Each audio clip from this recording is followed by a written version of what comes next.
Octaedro Educación, el podcast de Ediciones Octaedro. Hoy hablamos con Beatriz Trueba Marcano, profesora de Educación Infantil e historiadora del arte. Con ella abordaremos un tema esencial y, sin embargo, a veces olvidado: el juego. En un momento en que el juego espontáneo parece estar en peligro de extinción, incluso dentro de la escuela, Beatriz nos invita a reflexionar a partir de una observación atenta del juego como fuente de sentido, y lo hace a través de su último libro, El juego revelado, aprender con la infancia. Hoy hablamos de juego, pero también de escucha, de ambientes, de documentación de prácticas pedagógicas conscientes y, sobre todo, de qué tipo de humanidad estamos construyendo si seguimos dejando de lado algo tan vital. Acompáñanos en esta conversación con Beatriz Trueba. Bienvenida, Beatriz. Hola, buenos días. Hola, ¿qué tal? Nada, Es un encantada placer. de estar aquí. Muchas gracias. A ti. Pues, para comenzar, quería recoger una de las metáforas que utilizas en el libro. Entre la piedra y el agua es el título de uno de los capítulos iniciales y utilizas esta metáfora para hablar del encuentro entre dos culturas, ¿no? ¿Podrías profundizar en la metáfora y su implicación en la relación niños-adultos? Sí, cómo no. Mira, utilizo esta metáfora por el contraste que supone la dureza de la piedra y la ductilidad del agua. Piedra y agua que se unen en la imagen de un desfiladero donde el agua, en apariencia más frágil, transforma la piedra. Y entonces esta metáfora la relaciono con las dos culturas tan diferentes y a la vez tan estrechamente vinculadas como es la cultura de la infancia y del mundo adulto. La infancia, estrechamente unida al agua en su identidad fluida que está en constante evolución, representa lo complejo, lo diverso, lo animista, lo lento, el disfrute, lo afectivo, lo que se transforma constantemente. Pero sin embargo los adultos ya estamos más consolidados y nos semejamos más a la piedra, tenemos una estructura fija, mucho menos adaptable. Nos representa la seguridad, la lógica racional, la premura, lo previsible, la consecución de objetivos, lo planificado, la certidumbre, la valoración de lo correcto frente a lo incorrecto y la búsqueda de resultados. Es por ello que quizás los adultos tenemos el juego como una salida de nuestra cotidianidad, como un desestresamiento, pero no está entre nosotros de la misma forma que en la infancia. A la infancia la define el juego, a nosotros nos define el trabajo. Y por eso la infancia tiene en el juego su modo natural de expresión. En el libro hablas del juego espontáneo como un patrimonio en peligro de extinción. ¿Por qué consideras que estamos en este punto crítico?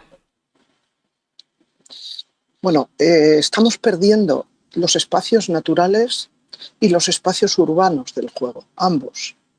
Ya no se juega en la calle como antes, ya no hay tampoco tanto tiempo en la naturaleza.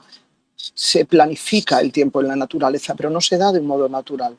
En las casas, también, además, las familias, al ser más nucleares, los tiempos se han acelerado y las familias no son tan amplias como antes. Antes se podía jugar con cualquier cosa al alcance o solo con la imaginación, pero estamos perdiendo el contacto con la sencillez, que no es lo mismo que la simplicidad. Por ejemplo, se está perdiendo el juego natural con materiales como piedras, conchas, tierras, caja, aguas, palos, ramas, la luz. Parece que un juguete cuanto más cuesta es mejor, cuando en realidad es todo lo contrario. Estamos perdiendo el contacto habitual y cotidiano con la naturaleza, con la memoria de la tradición, con los contextos donde antes se transmitía el patrimonio de jugar, con vecinos, con amigos, con familia, que te lo enseñaban de un modo tácito. Y esto ya no está garantizado. A la infancia se le está privando del tiempo del juego, del tiempo para ser niños, y se están adelantando los tiempos de crecer y reduciendo a la vez los ámbitos de socialización. En definitiva, estamos perdiendo la humanización en las relaciones y en su lugar, ¿qué hay? Rentabilidad y tecnocracia que imponen sus valores, y lo grave es que estos valores ya cada vez más alcanzan a la infancia y ello favorece una visión deshumanizada. Y así se están ofreciendo sucedáneos al sustituir el juego por la distracción en espacios artificiales, juguetes por juego y la adicción a los escenarios virtuales, uno de los mayores hándicaps para el juego espontáneo. Y todo ello en mayor soledad y aislamiento. Muy interesante esta diferencia también entre el juego y la distracción y la reflexión de lo que estamos perdiendo como sociedad. Y siguiendo en esta línea, el derecho al juego está recogido en la Convención sobre los Derechos del Niño y, sin embargo, muchas veces parece invisibilizado en el día a día de la escuela. Ya has ido un poco introduciendo esta temática, pero ¿qué barreras ves para que este derecho se materialice y cómo podemos avanzar en este sentido? Muy interesante la pregunta, porque efectivamente existen barreras que hay que saltar y no son tan fáciles, ¿no?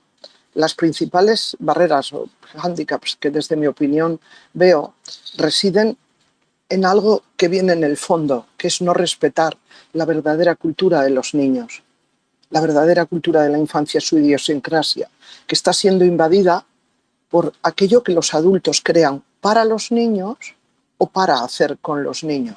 Que todo esto está bien siempre que no se fagocite y se oculte la verdadera identidad de la cultura de la infancia.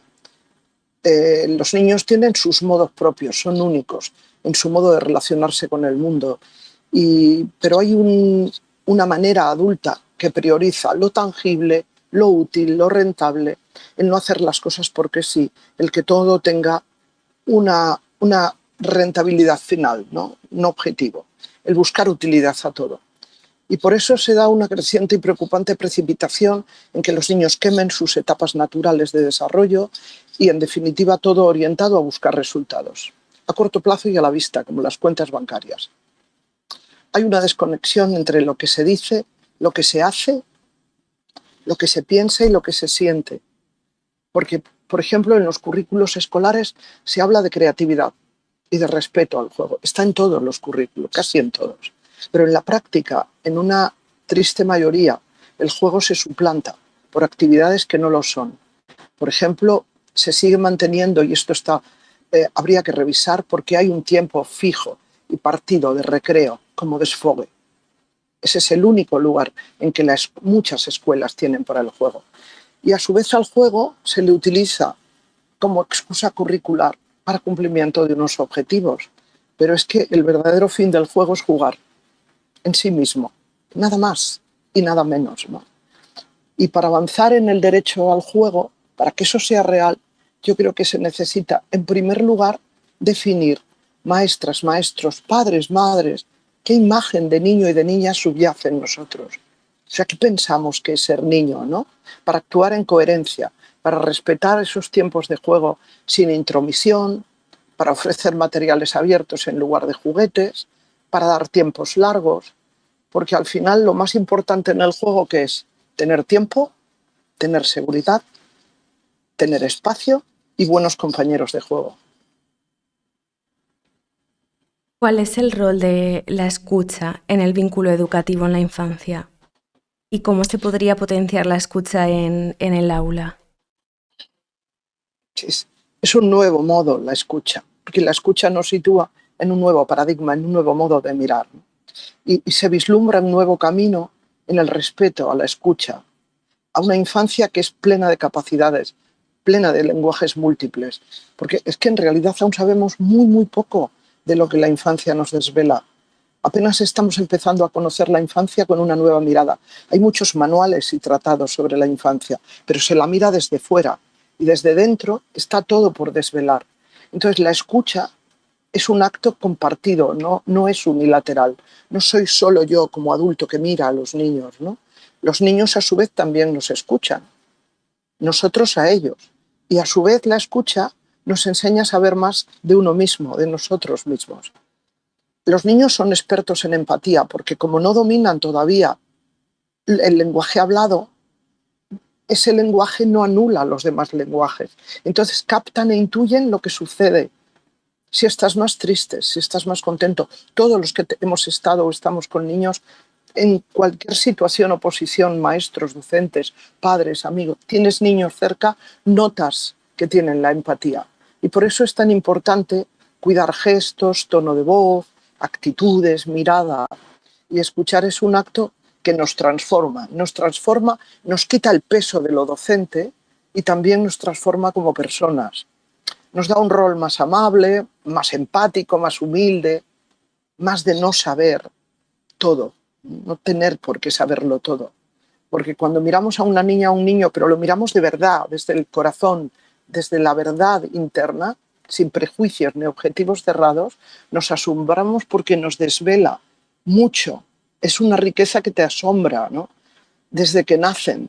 Por eso creo que al observar el juego, como dice el título del libro, se revela la infancia. Y hay que establecer relaciones culturales equitativas, no de predominio cultural adulto-niño, porque los niños y niñas poseen muchos lenguajes que los adultos hemos perdido y que están en el recuerdo de lo que tuvimos alguna vez. Aprendemos juntos, a la vez. Hay un nuevo rol docente mucho menos didáctico, como decía, más vital, más próximo, que nos quita el peso de los prejuicios y nos sitúa en la nueva mirada de la escucha compartida. Es muy importante y tiene que ver, creo, escuchándote con no caer en esta mirada adultocentrista y situarse más en un estar junto a la infancia, en una reciprocidad, en esa escucha que es de ambos Exacto. lados, ¿no? Eso es. En el libro, Adultocéntrico, sí. sí, exacto. Es como la lógica que predomina y todo lo que estás planteando nos saca perturba esa lógica.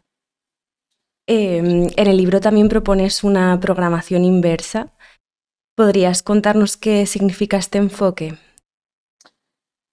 Sí, mira, en magisterio, en la universidad, se sigue haciendo, nos han enseñado a programar de un modo, al uso convencional, que es, tienes unos objetivos, planteas unos contenidos, unas actividades para cumplirlas, que luego se evalúan. Es el modelo formal de la estructura educativa en todos los niveles. Pero es un modelo deductivo que parte de lo general a lo particular, que se basa en la idea de un niño que es pobre, que es pasivo, que es como un saco a llenar, que decía Malaguchi, ¿no? Es alguien que no sabe nada cuando llega a la escuela y un adulto que lo sabe todo, que establece unos objetivos de aprendizaje a cumplir por medio de actividades. Pero hay una nueva manera, que no es improvisar, que es tan formal y rigurosa, a pesar de lo que dicen los incrédulos en esta nueva manera, y que decimos, yo la llamo a la inversa, porque justamente parte de lo contrario. Es transgresora porque en lugar de partir desde lo general, parte de lo particular, parte de los niños, de lo que hacen, de lo que observamos. Entonces, se cambia la forma desde el fondo.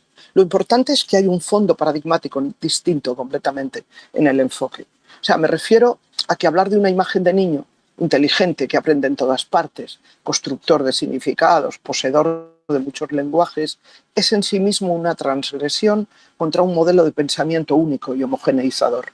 Es revolucionario. Y por eso es inductiva o va a la inversa, porque va de lo particular a lo general, ¿no? Entonces tú planificas como adulto unos espacios para jugar, con materiales abiertos, escenarios ricos, propuestas interesantes, sugerentes, o que creemos que son interesantes, pero luego podemos ver que a lo mejor no lo son tanto, no es tan cierto todo, ¿no? Te mueves en la feliz danza de la incertidumbre, que también nos enseña, ¿no? Y entonces desde ahí observamos y documentamos para reproponer, ver qué sucede, volver a observar. Son como muchas fuerzas, ¿no? Entonces es importante señalar que no es improvisar, sin más, sino planificar desde un marco, pero reconociendo la incertidumbre y a la vez la confianza que tienes en el juego como camino. Es una confianza que se parece a la fe, ¿no? Tú confías. Y por eso hay que estar siempre presente, observar, acompañar, apoyar, estar disponible, mirar sin interferir. Y hay que documentar. hay que documentar y la documentación es compleja, ¿no? Se observa, se fotografía, se hacen diarios, se anota, se comparte con los compañeros, se recogen impresiones. Y después de jugar con los niños se sugiere el poderlo recrear desde lo gráfico, desde distintos lenguajes, no de una manera obligada, no taxativo, pero sí como una sugerencia que un niño lo pueda hacer. Y en las siguientes sesiones de juego se enriquecen con nuevas provocaciones desde la observación. O sea, no es un proceso lineal, es un crecimiento en espiral que crece y sube, ¿no?, en interacción. Por eso es inductiva, ¿no? No sé si ha quedado claro, pero intento explicar esto de que va de lo particular a lo general, ¿no? Sí, yo creo que se ha entendido bien. Y a partir de tu experiencia, ¿qué transformaciones has visto en las aulas que aplican esta metodología centrada en el juego? ¿Y qué cambios en la mirada del adulto? ¿Qué cambios se dan en la mirada de los niños? Bueno, cuando entras en escuelas que han cambiado su mirada y su acción en consecuencia, lo primero que se percibe es la atmósfera. Es una atmósfera especial, un ambiente de calma, de calidez, de bienestar. Son, como decía Malaguchi, escuelas amables, donde no hay colores estridentes, no hay colores parchís, no hay imágenes estereotipadas, donde no todos los niños hacen las mismas cosas todos a la vez, donde se percibe una actividad de niños y adultos como en una rica interacción. En estas escuelas se siente el bienestar, ¿no? Es positivo, hay tranquilidad. Son escuelas slow, escuelas tranquilas, no hay prisa. Son estéticas, son cuidadas, armoniosas, porque tienen un sentido ético en las relaciones que se vinculan entre niños y adultos. Sus muros también reflejan la identidad cultural de quienes la habitan. Ahí no vemos imágenes de Walt Disney, de Peppa Pig, de estas imágenes tan estereotipadas, tan al uso de lo que muchos adultos entienden por infancia, ¿no? En sus muros hay fotografías que revelan la identidad de lo que se ha vivido, fotografías de sucesos, de vida, paneles de documentación, imágenes sugerentes, producciones de los niños y de las niñas, todas singulares, todas diversas, no todas iguales, como clones. Son escuelas donde no hay libros de fichas que roban, que sustraen el tiempo de vida de la infancia y que sustraen la profesionalidad de los adultos que los ejercitan. En estas escuelas no hay nada de esto. Son espacios diversos, territorios para jugar, múltiples y variados, y el adulto tiene un rol de acompañante que no dirige, sino que observa, documenta y respeta. Y los niños y las niñas se les ve activamente involucrados en proyectos con pasión, con seriedad. Hay un ambiente de buen humor, de trabajo, de juego, se oye la risa, se oye música, hay familias que están presentes, también están los conserjes, los cocineros, también están cerca de los niños. Se parecen a espacios abiertos, compartidos, como una casa, como un hogar feliz, donde no es taxativo y todo está cerrado y un padre o una madre puede o no puede entrar. No está todo tan reglado, fluye. Es como un baile, ¿no? Como una buena danza. No hay escuelas que tienen partido el tiempo de recreo. El fuera y el dentro están unidos, hay puertas abiertas. Los niños están dentro y están fuera a la vez. Hay un exterior que no es de patio cementado, son jardines. Es una idea mucho más verde, de contacto con lo natural. En definitiva, son escuelas que se asemejan al hogar conectado a la vida. Y ya para cerrar, una pregunta que tú misma planteas en el libro. ¿Qué consecuencias de futuro tendría una humanidad sin juego? Sí, estremece pensarlo realmente. Para contestarte a esta pregunta voy a empezar explicando por qué creo que es tan importante el juego y la huella que deja en nosotros, y en deducción qué ocurriría si no está, ¿no? Porque el juego tiene una influencia benéfica, es como una relación causa-efecto. El juego opera en profundidad, opera a largo plazo, no es a corto plazo. Entonces, es una necesidad natural, está inserto en nuestros genes, es un impulso interior, una voz que nos guía. Tú ves a un niño jugar y es como si tuviera un programa interno que le susurra: sube otro escalón, lánzate, ¿te atreves? Y en esa voz, en ese juego interno, los niños escuchan esa voz. Entonces es constructor de nuestra autonomía, no solo la física, sino también la intelectual y la ética. Nos conforma como personas, ¿no? Porque quien juega imagina, proyecta, construye, piensa, recrea, aprende. Y entonces el juego nos enseña a ser quienes somos en la vida, nos da unos límites, nos pone en situación con los demás, nos relaciona con los demás, nos da un mapa y nos enseña a ensayar la vida, pero sin el riesgo que tiene la vida de verdad. Entonces aprendemos a construir normas, a regirnos por límites, a vivir en comunidad, a establecer relaciones. ¿Y qué pasaría si no hay juego en el futuro? ¿Qué ocurriría en una humanidad sin juego? Pues imagino un futuro distópico de estas películas de ciencia ficción que tan miedo te dejan cuando las has visto. Un futuro distópico con humanos aquiescentes, obedientes, sin juicio propio, sin autonomía para crecer, para pensar, humanos sin mente creativa, con pensamientos unificados, humanos que serían lo que otros quieren que sean. Hombres y mujeres tristes, solos, alejados de su esencia. Si pensamos en por qué se está privando a la infancia del juego, además de por la rentabilidad, hay algo más grave que la rentabilidad. Lo peor no es que los niños o niñas sean clientes de mercado. Lo peor es que se está creando una humanidad en ausencia de pensamiento crítico, ético, estético y creador. Se quieren humanos obedientes para poder ser manejados, ¿no? En una dirección que no sabemos cuál es, pero que estremece pensarlo. Entonces, al privar del juego a la humanidad, se le está privando de su derecho a la libertad y a la felicidad en su sentido más profundo. Yo, de todas maneras, quiero ser optimista porque creo que cada vez son más los colectivos y personas que en diversos campos, profesionales y familiares, a lo largo de todo el planeta, están tomando conciencia de esta pérdida y están tomando una posición activa y consciente de no neutralidad. Es una posición educativa, es una posición social, pero es una posición política. Acciones a favor del juego cambian el mundo y esta fuerza de toda la gente que estamos empujando en una dirección es menos visible, pero no es menos poderosa y yo creo que hay que confiar en ella porque está en juego nuestro futuro. Pues cerramos con este deseo y esta esperanza de que siga teniendo lugar el juego y no caer en este futuro distópico que, como dices, estremece pensarlo. Muchas gracias por la entrevista.